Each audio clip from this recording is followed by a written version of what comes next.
علی بھائی میں راولپنڈی سے آیا ہوں. میں نے بھائی کا بیٹا اڈاپٹ کیا ہے اور میرا کاروبار باہر ہے. میرا ارادہ یہ ہے کہ میں نے اب یہ وہ نام چینج کرنا چاہ رہے ہوں گے. ہاں وہی گل ہی ہے. نام نہیں بھائی چینج کر سکتے,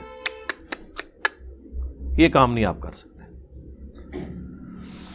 بخاری مسلم دونوں میں حدیث ہے کہ جس شخص نے اپنے آپ کو کسی دوسرے باپ کی طرف منسوب کیا اس پہ جنت حرام ہے.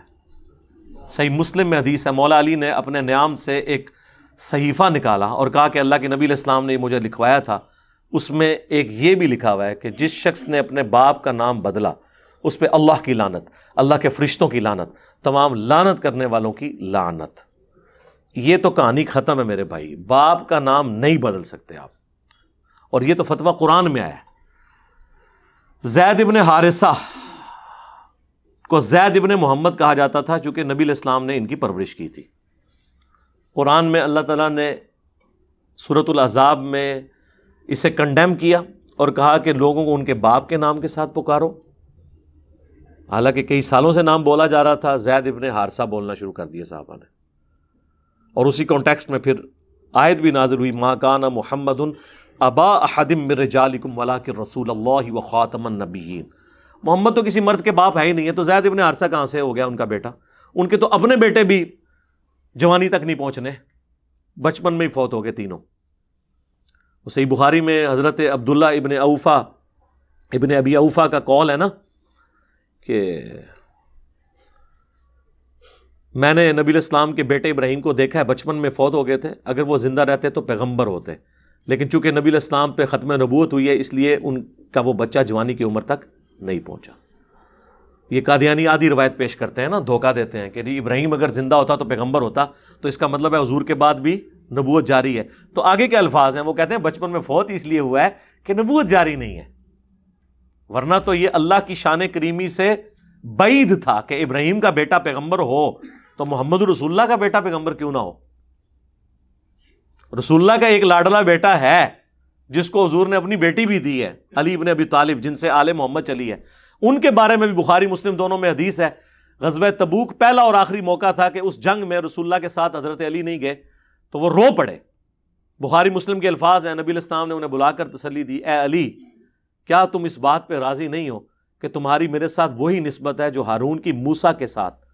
جب موسیٰ علیہ السلام گئے تھے کوہ طور پر تو اپنا نائب حضرت ہارون کو وہاں پہ چھوڑ کے گئے تھے, مگر میرے بعد کوئی نبی نہیں, مگر میرے بعد کوئی نبی نہیں. تو مولا علی کو بھی حضور نے کہا کہ تیری میرے ساتھ نسبت ہارون اور موسیٰ والی ہے لیکن میرے بعد کوئی نبی نہیں ہے.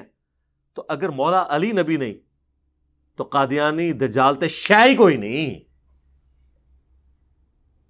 سب سے بڑا سٹیٹس تو انہی کو ملنے والا تھا نا, حضرت ابو بکر, عمر, عثمان و علی. اگر انہیں امتی نبی نہیں بنایا گیا نا تو بعد میں آنے والے تو شیعی کوئی نہیں. ٹھیک ہو گیا جی. تو یہ نام نہیں تبدیل کر سکتے, آپ کوئی اور راستہ اختیار کریں اس کے لیے, اس طرح کے معاملات میں نہ پڑیں, اللہ تعالیٰ کے ساتھ ٹکر نہ لیں. اور جن لوگوں کے چینج ہو گئے ہوئے ہیں پہلے کے, تو بھائی نادرا سے رابطہ کریں, چینج کروائیں اور یہ حدیث لگائیں بخاری مسلم کے ساتھ کہ جی میں اس وجہ سے کروا رہا ہوں, کوئی ایسا مسئلہ نہیں ہے. آپ کو پتہ ہے نا, وہ کچھ عرصہ پہلے سپریم کورٹ میں بھی ایک کیس گیا تھا, کوئی ایک بچی تھی وہ اپنے باپ سے ناراض تھی تو اس نے کہا جی میری ولدیت ہٹا دی جائے, تو سپریم کورٹ نے بھی اسے انڈورس نہیں کیا تھا. اب باہر کے ملکوں میں تو ماں کا نام ہی لکھا جاتا ہے کیونکہ وہاں پہ تو آپ کو پتہ ہے زیادہ تر بچے آؤٹ آف ویڈ لاک ہی پیدا ہوتے ہیں, شادی کا تو وہاں پہ اس طرح کا کوئی سلسلہ چل ہی نہیں رہا, تو اس لیے ماں کا نام لکھا جاتا ہے کہ ماں تو چلیں کنفرم ہے, باپ کا نہیں پتا. تو یہاں تو اللہ کا شکر ہے ابھی خاندانی نظام ٹوٹا نہیں ہے, تو اس طرح کا معاملہ نہ کریں. لے پالک کے حوالے سے یہ اس میں اب ایک اور مسئلہ بھی آئے گا نا. انہوں نے کہا کہ میں نے اپنے بھائی کا بیٹا لیا ہے, جو وہ آپ نے بھائی کا جو بیٹا لیا ہے نا, جب وہ جوان ہوگا نا تو وہ آپ کی بیوی کے لیے نامحرم ہوگا, یہ ذہن میں رکھیے گا. یہ میں نے پہلے بھی لے پالک بچے کے حوالے سے میری ویڈیو آپ لکھیں لے پالک بچہ, تو آ جائے گی وہ ویڈیو کھل کے سامنے. اگر کسی نے لڑکا لینا ہے تو کوشش کرے کہ وہ اس کی بیوی کا محرم ہو, یعنی بیوی کا بھانجا یا بھتیجا ہو.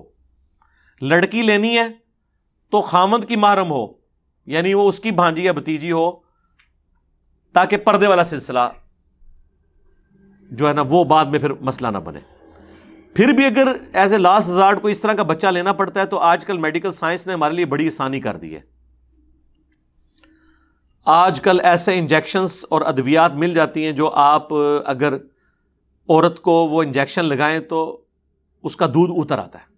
اس طریقے سے دودھ اتر آئے اور 5 دفعہ وہ دودھ پلا دے لے پالک بچے کو, اور اس میں شرط ہے کہ اس کی عمر 2 سال سے کم ہو, کیونکہ بخاری مسلم میں حدیث ہے کہ رضاعت جو ہے یہ بھوک کی عمر تک ہے, اور وہ ہے 2 سال جو قرآن میں بھی آئی. 2 سال کے بعد اگر بچے کو پلائیں گے تو پھر بھی رضاعت ثابت, دودھ کا رشتہ ثابت نہیں ہوگا. صحیح مسلم میں ہے کہ کم از کم 5 دفعہ دودھ پلانے سے, 5 گھونٹ نہیں, 5 مختلف اوقات میں دودھ پلانے سے رضاعت ثابت ہوگی. 1-2 دفعہ اگر کسی عورت نے پلایا تو فقہ حنفی والے تو کہتے ہیں فارغ ہو گیا, وہ اب رضاعت میں وہ بھائی بہن بن گیا. نہیں, صحیح مسلم میں ہے 5 دفعہ. اہل تشیع کے ہاں بھی 5 دفعہ ہے مختلف اوقات میں. 1-2 دفعہ تو حساتی طور پہ بھی ہو سکتا ہے, پھر لوگ یہاں مسئلے پوچھ رہے ہوتے ہیں جناب وہ. اور یہ یاد رکھیے گا, جس بچے نے دودھ پیا ہے نا, صرف وہ بچہ اس عورت کی باقی اولاد کا بہن بھائی بنے گا. وہ جو بچہ ہے اس کے اپنے بہن بھائی جو ہے نا, وہ اس کے بہن بھائی نہیں بن جائیں گے دوسرے والی کے. لوگ یہ بھی پوچھ رہے ہوتے ہیں, صرف وہ بچہ. بخاری مسلم دونوں میں حدیث ہے کہ جو رشتے نسب سے حرمت والے ہوتے ہیں نا, دودھ سے بھی حرمت والے بن جاتے ہیں. اور قرآن میں سورہ لقمان کے اندر دودھ چھڑانے کی عمر جو ہے وہ 2 سال آئی ہے. اور سورۃ البقرہ کے اندر بھی, سورہ لقمان کے حاشیے میں تو وہ محمود الحسن دیوبندی صاحب نے ترجمہ کیا ہے نا, شبیر احمد عثمانی صاحب نے حاشیہ لکھا ہے. انہوں نے سورہ لقمان میں حاشیے میں لکھا ہے کہ قرآن تو یہی بتا رہا ہے کہ دودھ چھڑانے کی عمر 2 سال ہے, لیکن امام حنیفہ کے نزدیک 2.5 سال ہے. ہو سکتا ہے ان کے پاس بھی کوئی دلیل ہو. حدیثوں کے لیے تو کہتے تھے کہ ہماری حدیثیں جو ہیں وہ گم گئی ہیں یا دوسری کتابوں میں ہیں. قرآن بھی گم گیا ان کا کہ قرآن میں رضاعت کی عمر 2 سال آئی ہے, تو قرآن کے علاوہ کوئی پیرلل قرآن امام حنیفہ اپنے ساتھ لے گئے. یہ ان کی طرف منسوب ہے, ہم نہیں ان کو کہتے. جس طرح عیسیٰ ابن مریم کے طرف منسوب عقائد کو اگر ہم رد کرتے ہیں, اس کا یہ مطلب نہیں کہ ہم عیسیٰ ابن مریم کی توہین کر رہے ہیں. وہ تو وجیہاً فی الدنیا والآخرہ ہے.